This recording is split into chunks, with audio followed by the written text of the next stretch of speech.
Hi guys, welcome to the service today. This is Coffee Talk. Maybe you're in person today. I think we're going to try to show this on the big screen. Maybe you're at home. Maybe you're not able to come to church today. But we're so glad that you're here. You know, we're trying to get people used to these because this is your 411. This is where you're going to find out what's going on. We're going to talk about events. We're going to talk about things going on. And if you want to know what's going on at Valley View, he just left. You just need to make sure you watch Coffee Talk every week because that's where we talk about everything. Yep. So yeah, here we are at Coffee Talk. Make sure you say hi in the comments, say hello, and give us an opportunity to say hi back to you. Hope you're doing good. Hope you are having a great weekend. It's February. I can't believe it's already February. And tomorrow is Valentine's Day. Which is crazy. It just feels like the year's already just flying by. Ain't she pretty? Look at that beautiful hair and that beautiful face.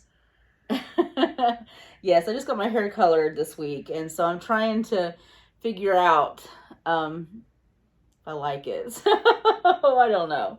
Everybody says it looks fine, so I'm going to try to trust everybody's opinion. So, let me know in the comments what you guys are doing for Valentine's Day. If you're single, maybe you have plans with friends. Maybe you're just going to stay home and watch Netflix and order pizza. But let me know what you're going to do. What are you going to do for Valentine's Day? Whatever you tell me to. Yeah, I do kind of manage a lot. But that's okay. Things get done. That's true. They do. And she manages it really well. We are going to go to dinner tomorrow, which I can't remember the last time we went out for a Valentine's dinner. We don't usually do it. We just kind of become old married people. And with Harrison the last 5 years, honestly, we just kind of stay home. But not on purpose. It's just life is what it is and we realize it. We really don't do anything for our birthday. Yeah. And we try to do something on anniversary, but not always. And even if we don't do something on the day, we'll like take a trip or go somewhere like around that. Or Lynette will see if it's warm enough so we can go camping. So we're trying to plan a trip like in late April maybe for like our anniversary and our birthday because it's in between them, something like that. But it's going to be different going out on Valentine's Day. We do have an early reservation because you know how it is on Valentine's Day. It's hard to get in places. We're having lunch or lunch and dinner, about 3:30. Yeah, so I'm not going to like a fancy restaurant because I don't like fancy food. I was looking up some menus for some of these really high-end restaurants, and I'm like, that just looks disgusting. You know, you have just a little piece of something with something sticking up, and it's like gross stuff. Yum. And I need like good food. So we're going to a good restaurant, but they're going to have steak. So I can handle a good steak. So that's what we're going to do. Let me know what you guys are going to do in the comments. What you got plans for if you're staying home or if you've got plans. Let me know what you're doing. It's just going to be, and I know sometimes when you're single, it's not like the funnest day in the world, but you can make it whatever you want. You can go out and celebrate with friends. You can find someone to hang out with, or you can just have me time. Or love on Jesus. It's Valentine's Day. Lover of my soul, right? That's what he's referred to, the lover of my soul. So anyway, I can't believe it's already Valentine's Day. I did make Valentine's Day cards with Harrison. So he's passing those out to his friends today.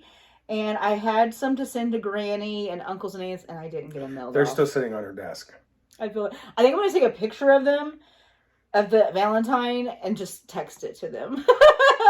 I tried.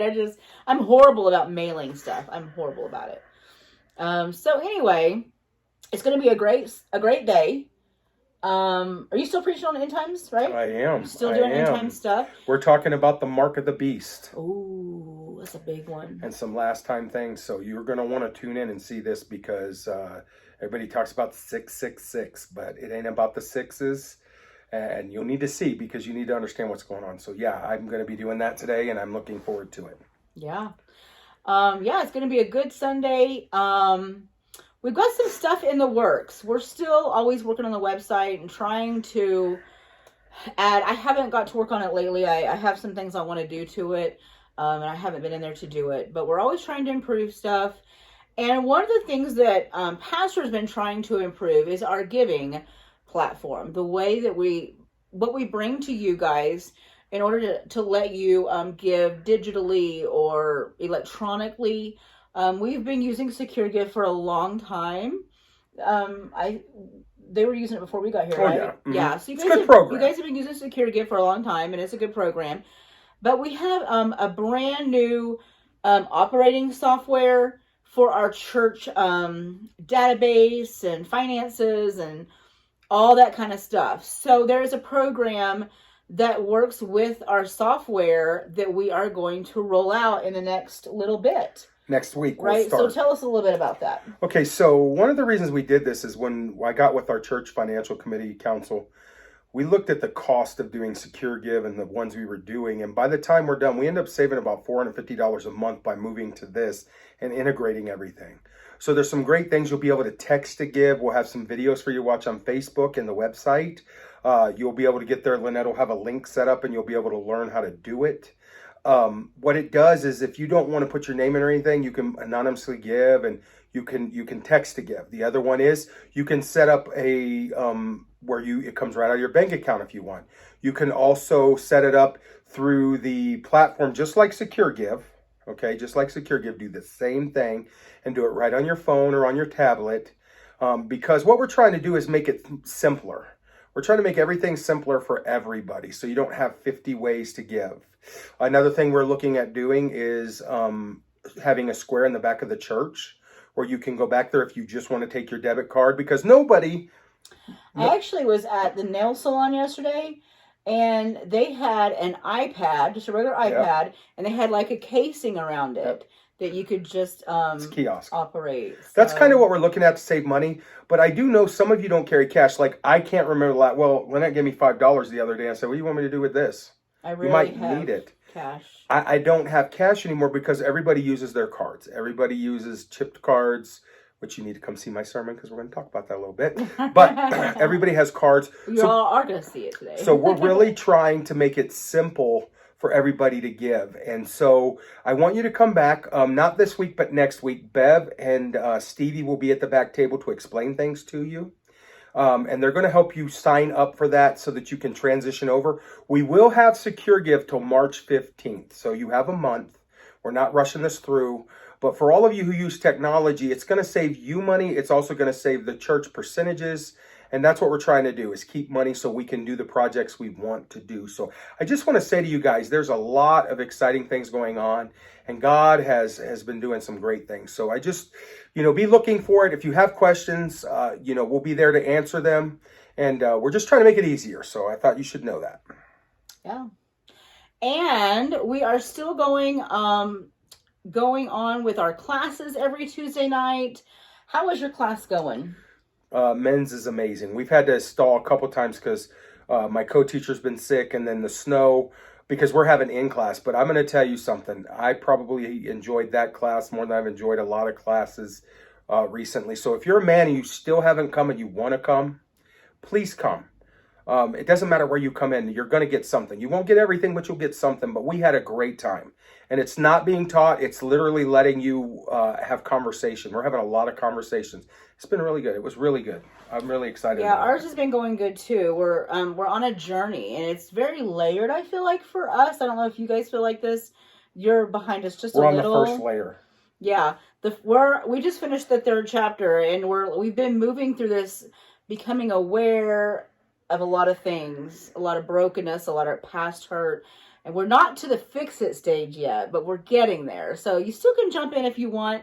It's good discussion. It's really transformative, some of the things that we talk about. In fact, in case you haven't missed the 5,000 times that I've showed the videos, let me show you what we're talking about. If you're new to the church or you're unfamiliar with these classes, here's what we're talking about. Why is it that the desires that we find deep in our hearts are so far from the life that we find ourselves living? Why is it that the movies that we love speak far more to us than our daily grind? There was a heart that we had as a boy, filled with wonder and dreams of battle, adventure, beauty. And somewhere in the process of boy to man, most of us lose heart. Maybe not all our heart, but we lose big chunks of it. And in order to find the life that we are still looking for, we have to go back.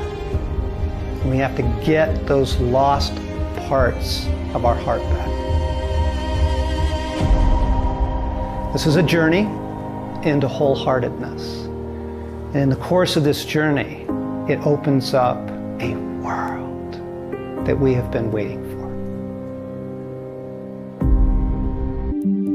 Coming to know the love of God more deeply changes everything in our lives.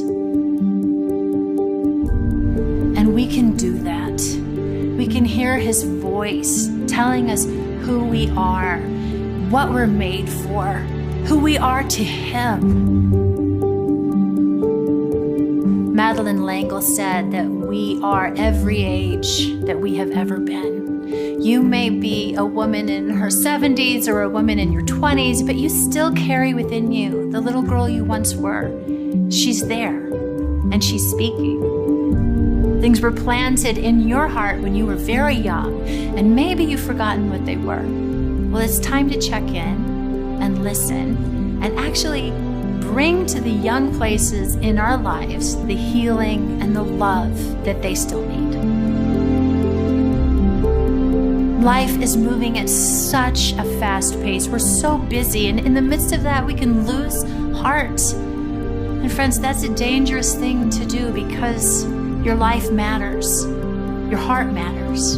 Your heart matters to God. And you can get it back. So yeah, that's where we're at in these. It's very transformative and a lot of revelation going on. So we're excited to be well into this class now. And if you don't know, like I said, we've presented it a lot. The men meet in person at 6:30 on Tuesday, and the women are on Zoom at 6:30 We on also Tuesday. Zoom though. Okay, so if you can't come to men's, talk to Pastor about getting on a Zoom.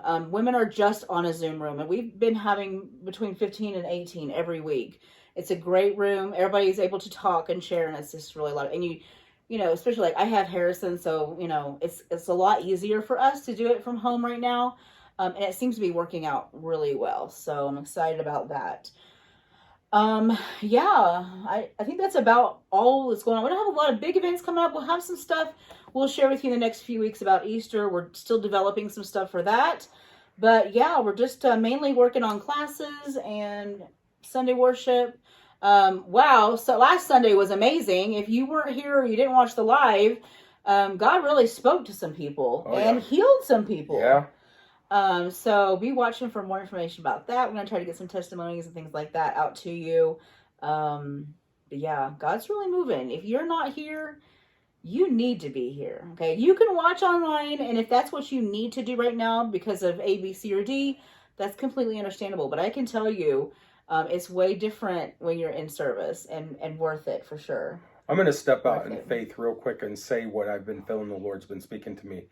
This week, I really believe that there are people who are going to have depressive problems. It doesn't mean you're bipolar. You might be bipolar. But this is the Lord's going to deal with some healing of mental things, some past things. And He wants to help you get delivered from those things that are keeping you from the joy that He intended for you. So if you have any of those issues, you want to be here. You want to be here. You want to be here today. If you're watching online right now, get in your car. You'll miss a little worship. Get here. God wants to touch you today. Yeah, and I think there was a word of knowledge, which if you don't know what a word of knowledge is, it's when God speaks to someone that operates prophetically like that and gives them a feeling or gives them a word that someone's got some kind of pain or ailment or something. And it was said, Pastor felt like someone had a headache. It was very specific about some kind of head pain. And 5 people come up? 5 people came up and 2 were completely relieved of their headache. Completely, right there. Yeah. God did an amazing thing. So if you didn't see that, that's what happened. And so God really moved in our service last week. It was great. So yeah, you just want to be here. If you can't be here, like I always say on here every week, engage. Don't treat this like a Netflix film. I mean, be present, be fully engaged, worship when we worship, pray when we pray, and you still can receive at home. I've seen many people. I was healed when Pastor was in California and he was live at the conference. I watched online, and I think I got healed too from watching online. She did get healed. She And didn't think so she it was did. crazy. Somebody gave a word of knowledge, and I realized within the week that it was gone. So, God can still touch you online. We know that it would be perfect for you to be here and great. We miss the people who have not been able to come back. But if you are home, step in, receive what God has for you, because these technology is no stop, is not, does not prohibit God from touching you right where you're at. And so make sure that you're fully engaged and ready to worship. I'm ready to worship. I'm ready too. If you need a touch, you need to be here. So get in your car right now. Get over here. Yep, God's going to speak today. Amen. God's going to move today, and we are ready. All right? So that about does it. Get ready to worship, and God bless you guys. We love you. Bye, y'all.